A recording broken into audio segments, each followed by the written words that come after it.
Eh bien voilà, mesdames, messieurs, on est donc ici au quartier Bouma, la commune de Lancelé, où nous sommes venus avoir les impressions des gens de ces quartiers par rapport à ces périodes de fêtes. C'est vrai, on est au mois de décembre déjà, les préparations de la fête, ça continue. On est ici, quelques-uns vont parler. Bonjour papa. Bonjour papa. Tu as le micro. Comment on a monsieur Guilain Loukier. Monsieur Guilain, tu es de la Foi TV, tu es na Bouma, awa, côté na quartier, vous préparez la fête. Ah, côté na quartier, tu as préparé na biso la fête, moi bien, mais tu as difficulté belé talaka mboko toza eza vraiment reculer ma casse toza vraiment été développé yango wana toza na souci que ba konzo biso tozo voter bango bien ba okende boye ba kosi biso tozo bongisa nzela tozo tia courant ba okendeka boye ba bosani biso mais c'est pour cela pour 2023 il faut to préparer nano to voter ka pona rolia te pona romela te mais to voter nde muto a bongisa biso mboka poto sepela ne ba msus bazo sepela nde biso to mais pona ba fête koto est-ce que mouvement ba fête est bandit déjà ah pona ba fête mouvement vraiment côté ezala malili makas pona nini po nzela ezate courant ezate vome obima oke fêter na se pour futa ba 2000 3000 ah bana ga bazo vivre na ba difficulté rande wana zana zona bana ah mode ya komona ya komona quoi je pense yo koto bino ba fête ya Noël vous préparez déjà nanya loga nana ko baba tuna boloba ki matuko ya na mpia ka fonde beta ngalo bulukana se kona mata nanya loba komona Comment on a Miradi Mkewa? Miradi est sur notre côté, vous en quartier ni? Quartier Bouma. Bouma, vous préparez la fête indé? Ah, car il te prépare, mais tu habites ce qui te roule ta, ce qui te roule ta tête. Vous habitez ce bolata, mais ce bolia? Tu roules à biso, ce que mon ami. Dans la Noël, na bonne année, va sommer la noble lambasika. Va sommer la biso, ce que mon ami, mais ce que mon ami te vend à biso. Ok, nani so aloba? Nani? Moi, nani nya aloba susu? Ya, yo comment on a? Comment on a? Exaucé. Bah fête indeni bo préparer kitoko. To papa va fête kitoko mais ban piaka fort, faut bolu atambo. Bon yo piaka, yo salade. La salade. Piaka fort. Ya solo. Ndanda. Voilà, bana classe, bo aussi classe ya. Ah. Toza awa. Na moi maman moi ça ba mpio dine kuna. Maman pardon so ko poussa na koto to bana ngamba ba fête.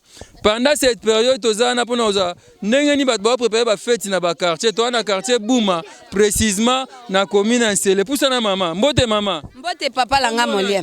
Comment nanga maman Maïmona? Maman Maïmona, yebisa biso nan ba fête koto bo préparer onde. En tout cas ba fête koto to préparer ka na ngolo Nzambe. Le quoi ce qui te moi sauce monani ozana moi bana 5 yo kaboli moi lipapu moi mupende po moi ko liata des sauce ezate.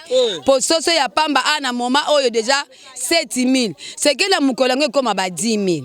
C'est que donc ce que zui moi sauce moko ko selibana. Ce qui peut tout lui kata moi ma dese bundeli 5000 ndo ko selibana na moi pondu.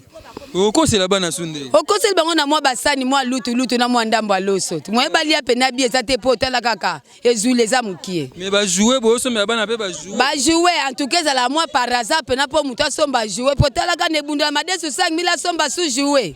O moni te bana ba vanda. OK. Merci maman. Voilà, moi nani aloba. Moi nani aloba koto. Nani ayebi zelantu na no mutuna. Nani ayebi Père Noël. Yaka. Yo yebi azawat. Kuna. Nani ayebi Père Noël. Nani ayebi Père Noël là. Toi na Bouma bana Nsele bana Bouma. Nani boyebi Père Noël te? Yaka. Yo yebi Père Noël. Akimi. Azanani? Mutete là. Père Noël mutete là. Te moi na otuni yebi pa Père Noël ya mutete là. Bon mutete là ko ba Père Noël te. Boyebi Père Noël. Sika. Ati mboka sika. Nani kasi mbo bino mboza na Bouma. Nani ayebi Père Noël? Hein? Mutete. Na tuni nani ayebi Père Noël? Père Noël te bana classe. Ah. Yo baga fanda wapi? Yo bana kuna. Père Noël fanda kuna. C'est toi qui la xabso eh. Nda kuna ngona.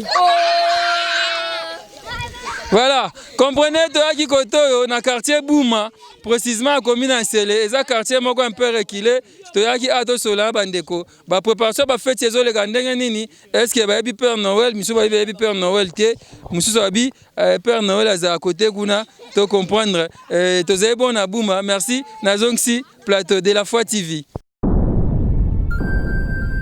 Le business a ses idées, FB International Agence a ses abonnés.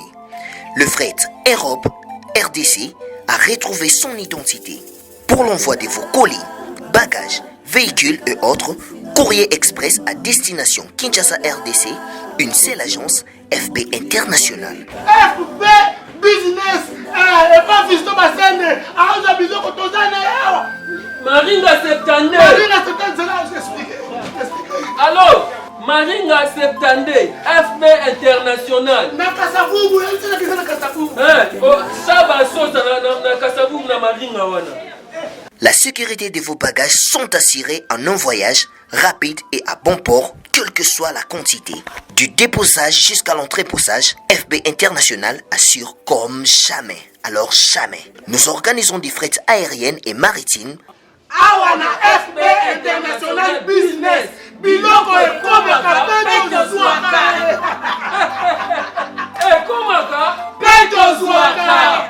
Pour plus de contacts,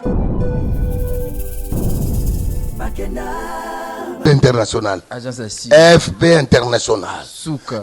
FB International. Danger. FB International. Dégâts. FB International. Masolo. Balobi kunande masolo ya kati. Mosusu olela. Mais FB International yango ni masolo.